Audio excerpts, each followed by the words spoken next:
a platicar con Vicente Alfonso, el escritor que se encuentra en la Ciudad de México y nosotros acá en la ciudad de Tijuana. Vicente Alfonso, Torreón, Coahuila, 3 de mayo, 1977, Premio Nacional de Cuento María Luisa Puga, 2009, primer lugar en el certamen internacional de literatura Sor Juana Inés de la Cruz, 2014, por su novela Huesos de San Lorenzo. Su obra se ha traducido al alemán, checo, italiano, griego y turco. Su libro A la orilla de la carretera recibió el Premio Nacional de Crónica Literaria Carlos Montemayor. Y por eso estamos ventana con ventana viéndonos. ¿Cómo estás, Vicente? Muy bien, querido Jaime, encantado de platicar contigo. Bienvenido. Gracias. Oye, pues muy contentos de saber que recibiste este premio y que esta novela, este libro de crónicas ya anda circulando. Estabas tomando notas para una novela y finalmente hiciste un libro con crónicas. ¿Cómo te decidiste? En realidad la novela era sobre otro tema. Yo quería aprovechar, como menciono en el libro, ¿no? Yo siempre he trabajado como periodista, tengo muchos años trabajando como periodista y lo trato de empatarlo con mi vida de escritor. Eh, Aproveché que a mi esposa, la también escritora y académica Ileana Olmedo, le dieron una comisión o un trabajo académico en Guerrero y dije, este es mi momento para ponerme a escribir de tiempo completo, ¿no? Y mi intención era terminar una novela que tenía ya muchos años tratando de redondear, pero las historias me empezaron a tocar a la puerta en Chilpancingo, ¿no? Mudarse a Chilpancingo es trasplantarse un territorio asombroso, ¿no? Por muchas razones, con muchísima historia, mucha naturaleza. Y entonces yo tenía mis cuadernos de notas para la novela y de pronto me jalaba muchísimo la realidad, ¿no? Se enteraba uno de cosas que para los recién llegados ahí resultan pues insólitas, hasta que decidí que no me iba a estar tranquilo, no iba a estar a gusto mientras no desahogara todas esas historias, porque son historias que necesitan ser conocidas, ¿no? Y dije, bueno, otra vez vamos a ponernos el chaleco de periodistas, porque vale la pena hacer este trabajo y aquí está. Ahora, la buena noticia es que sí acabamos la novela después, ¿no? No, ok. Oye, entre las anécdotas que te he estado escuchando, hay una crónica, la primer crónica que no te gustó y finalmente terminaste haciendo una crónica de tu abuelo muerto. Ujú. Pues, Ah, bueno, en realidad las crónicas trato de hablar en todas del pasado familiar y sobre todo desde dónde ve uno el mundo, ¿no? Eh, Creo que eso es importante en el ejercicio del cronista, ¿no? Es decir, yo te estoy platicando, pero digamos, una crónica no es la realidad, sino es una visión de la realidad, es desde dónde estoy yo parado, y desde donde estoy parado veo esto, ¿no? Entonces, con frecuencia, el pasado familiar o las lecturas o mis tribulaciones eh, eh, en cada momento se van filtrando, ¿no? En las crónicas, porque aunque no queramos, la subjetividad juega mucho a la hora de escribir, entonces más vale, como dicen en la entrada, cuando uno entra al país por cualquier frontera, ¿no? Tiene algo que declarar, decláralo ahorita, porque si no, más adelante puede ser tarde, ¿no? Lo mismo pasa, siento yo, del cronista frente al lector. Más vale declarar qué carga uno en el costal antes de empezar a contar las historias y así ya no hay sorpresas. has dicho que a la orilla de la carretera tiene el espíritu de alguien que llega y no comprende y busca comprender. Ujú. Así es, como te decía, yo en realidad tenía muy pocos antecedentes de manera consciente de la historia de Guerrero. Yo había ido solamente una vez a Acapulco a dar un taller, y de Chilpancingo pues no conocía más que lo que conocen todos los turistas que pasan por tierra rumbo al puerto, ¿no? De Acapulco, que es una especie de laberinto de cañadas, montañas, y que uno ve por a lo mucho unos 10, 15 minutos mientras atraviesa la ciudad. Eh, entonces, cuando nos toca mudarnos a Chilpancingo, pues llego con una perfecta ignorancia de muchos de los temas y de la historia. Pero me puse a investigar, ¿no? Me puse a hacer la tarea. Y entonces, como te digo, yo lo que quise es ser honesto y decir, yo no quiero ofrecer explicaciones en el libro, sino me esfuerzo mucho por hacer las preguntas correctas, ¿no? Preguntas que tienen que ver con por qué, por ejemplo, en el municipio de Atoyac, es el municipio de toda América Latina que tiene más víctimas de desaparición forzada, ¿no? O por qué es un estado que tiene uno de los índices más altos de pobreza alimentaria, y al mismo tiempo cada año se echan a perder o se tiran al mar 100,000 toneladas de mangos, ¿no?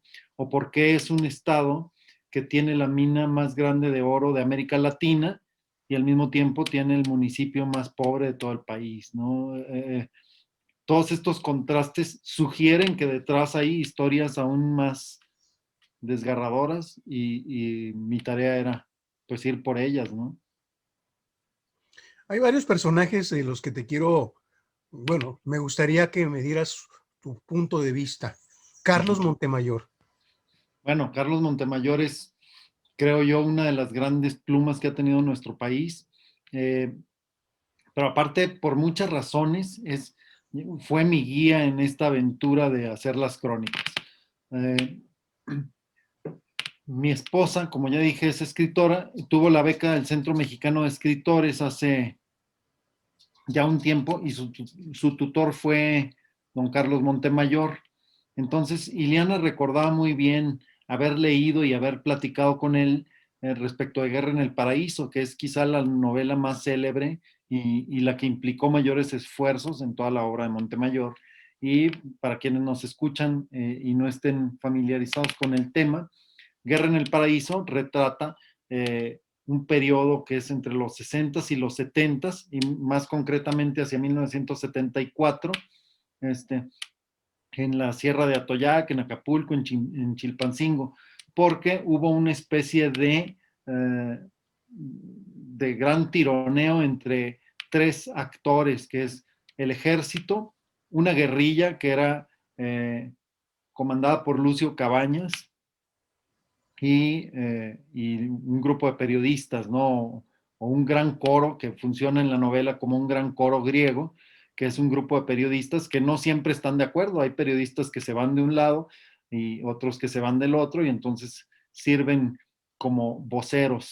Entonces, creo que, bueno, Carlos Montemayor hizo esta novela, que es una novela sin ficción, le dedicó 5 años de investigación y es una novela de más de 500 páginas, que registra con nombres de personas y lugares, nombres reales, los abusos que cometía el ejército en contra de la población civil durante los años 60 y 70, y específicamente cómo es que, te decía hace unos minutos, cómo es que llegan a desaparecer 600 campesinos tan solo en el municipio de Atoyac en esos años, ¿no?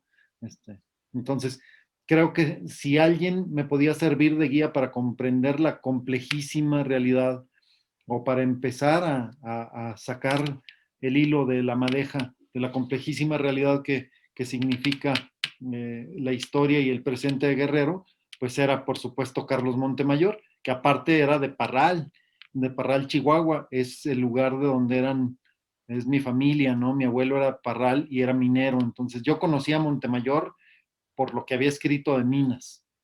Escribió Mal de Piedra, Minas del Retorno, y yo las había leído ya varias veces. Desde niño había un ejemplar de Minas del Retorno cuando yo era niño había un ejemplar en mi casa, y lo leía aunque no entendiera nada, ¿no? Entonces crecí con esa presencia que era casi el tío don Carlos Montemayor, aunque no lo conocí en persona. Como digo, mi esposa sí, y fue ella la que me recordó que existía Guerra en el Paraíso. Cuando lo leí dije, esta es mi guía.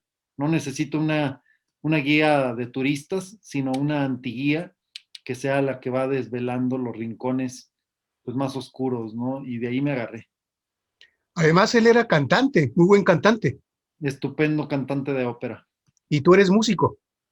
También esa es otra pasión compartida. Ahora, tanto Iliana como yo somos buenos amigos de Victoria Montemayor, hija de don Carlos, y una de las anécdotas que siempre terminan recordando en sus conversaciones, tanto Victoria como Iliana, es que don Carlos solía cantar en los momentos más insospechados, ¿no? De pronto estaba una sesión de taller, se empezaban a crispar ahí los ánimos, se ponía fuerte el debate y la manera de irrumpir y tranquilizar no era calmándolos con palabras, sino cantando, ¿no? Entonces, un gran personaje. Oye, dices que Vicente Leñero hizo de todo y lo hizo bien. Así es. Era asombroso cómo manejaba al mismo tiempo el registro del dramaturgo, el del periodista, el del cronista, el del novelista, el del cuentista. Alguna vez le pregunté yo, este, fui varias veces a visitarlo a su casa, platicábamos, y le pregunté, maestro, ¿cómo le hace para saber en qué género debe de abordar cada historia?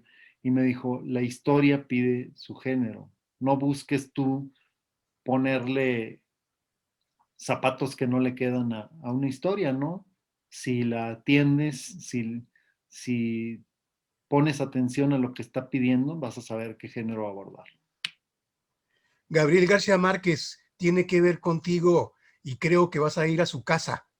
De hecho, ya fui, acabo de terminar la semana pasada una residencia en la Casa Estudio 100 años de soledad, una gran oportunidad que agradezco mucho por parte de la Fundación para las Letras Mexicanas y por un grupo de directivos en donde el coordinador de proyectos es Juan Villoro, ni más ni menos, ¿no? Y que dio un estupendo ciclo de charlas sobre la obra de García Márquez, periodista y novelista. Y están también don Miguel Limón Rojas, que es el presidente, y Eduardo Langagne.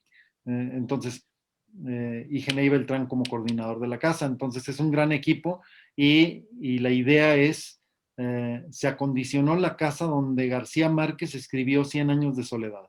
Ahí estuve varios meses escribiendo, ya tengo ahí algunos borradores en el cajón que espero se vayan perfeccionando en lo que queda del año, pero pues García Márquez es uno de mis escritores favoritos, el otro es Mark Twain, dos periodistas que hacían literatura.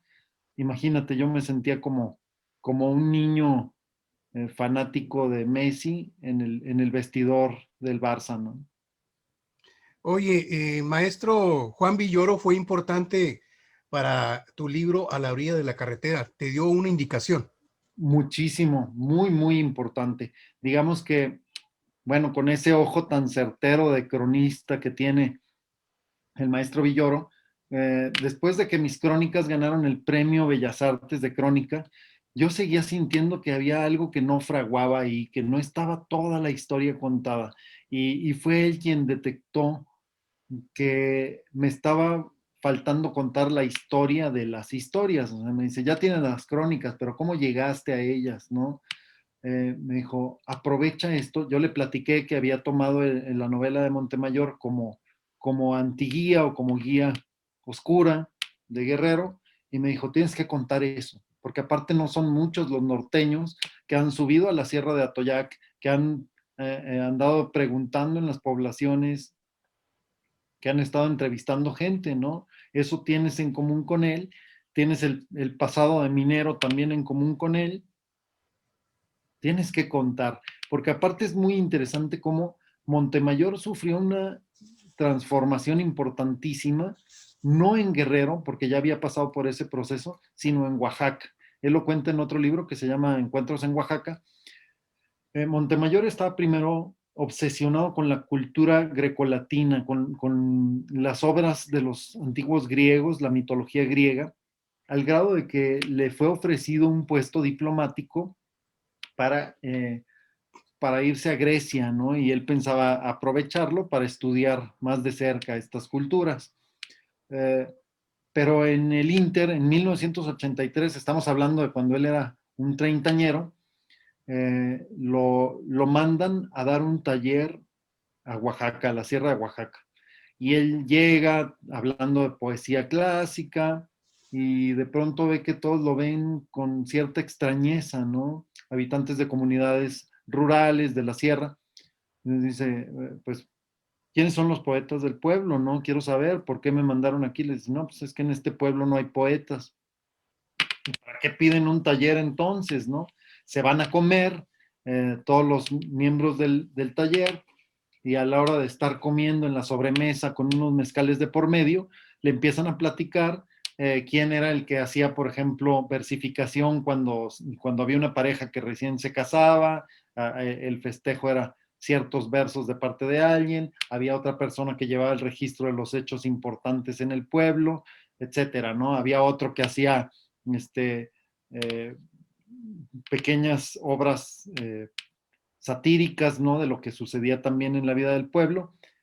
Y dice, pues es que todos esos son poetas, ¿no? Y es muy importante para Montemayor porque se da cuenta de que su idea de la función del poeta y del escritor, en un sentido más amplio del escritor, estaba muy, muy sofocada, muy limitada a la vida urbana, ¿no? Y entra en una crisis existencial tan grande que va a buscar a Rulfo, que a su vez había sido su tutor en el Centro Mexicano de Escritores y que trabajaba en el Instituto Nacional Indigenista, ¿no? Y le dice, oiga, maestro, pues con el pretexto de que le corrija un cuento de mineros, va y busca a Rulfo y le dice, maestro, pues en realidad yo lo que quiero preguntarle es, yo no sé para qué sirve un escritor, me mandaron a este taller y ya no sé de qué se trata mi oficio. Y Rulfo le aconseja, escuche a esa gente, escúchela. Y tan la escucha que renuncia al puesto diplomático en Grecia y es entonces cuando empieza a estudiar las lenguas originarias de nuestro país, que como sabes fue un gran estudioso de esos temas. Entonces esa experiencia le da una vuelta de tuerca.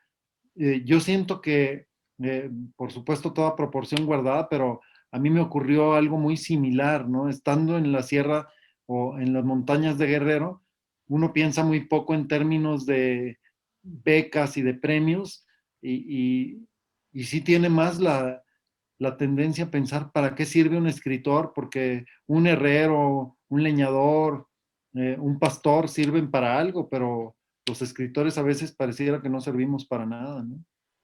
Hace unos días platiqué con Elmer Mendoza en la Feria del Libro de Mexicali, Ujú, una charla muy rica, y en algún momento determinado le salió tu nombre ujú, y tú acabas de ganar el premio de novela Elmer Mendoza de la Universidad de Sinaloa y él se expresó muy bien de ti, ujú, habló de un muchacho disciplinado, trabajador, serio, que le gusta mucho cómo trabajas. ujú. No, pues para mí es un honor esto que comentas y también es un honor que le hayan concedido una novela mía el Premio Nacional de Novela Elmer Mendoza. Mencionaba yo justo el día de la premiación que me parece un acto de justicia el que ha hecho la Universidad Autónoma de Sinaloa, que es la convocante del premio, este, al establecer un premio con el nombre del maestro, porque Elmer es uno de nuestros autores vivos más relevantes y creo que eh, ha hecho una literatura por sí misma, ¿no? La experimentación lingüística, por un lado, que se da muchísimo en su obra, ¿no? Basta leer, por ejemplo, Un asesino solitario, y por otro lado, la consignación de la vida en el norte del país y concretamente en Sinaloa, pues lo hacen un autor fuerte en todos los sentidos, ¿no? Si habláramos en términos futbolísticos, sería alguien que tiene defensa y tiene ataque, ¿no? Tiene todo. Tiene experimentación, tiene historias, tiene tensión. Entonces creo que la celebración de este premio es un justo reconocimiento. Incluso también la concesión de un doctorado honoris causa, ¿no? Que fue el mes pasado, le fue concedido al maestro y creo que también es un acto de justicia. Justo cuando hablábamos de un asesino solitario, que así lo conocí, me contó la historia de que fue Federico Campbell el que se encargó de llevar el libro a diferentes editoriales y una naciente Tusquets lo aceptó. Y entonces me di cuenta que en el 99 Campbell seguía haciendo la máquina de escribir. Campbell seguía haciendo lo que 15 años atrás había hecho con otros escritores. Así es. Bueno, ¿qué podemos decir, no? El maestro Federico era generosísimo en todos los sentidos, ¿no? No A nada quien más. tú conociste muy bien. Tú Sí, conociste muy bien a Campbell.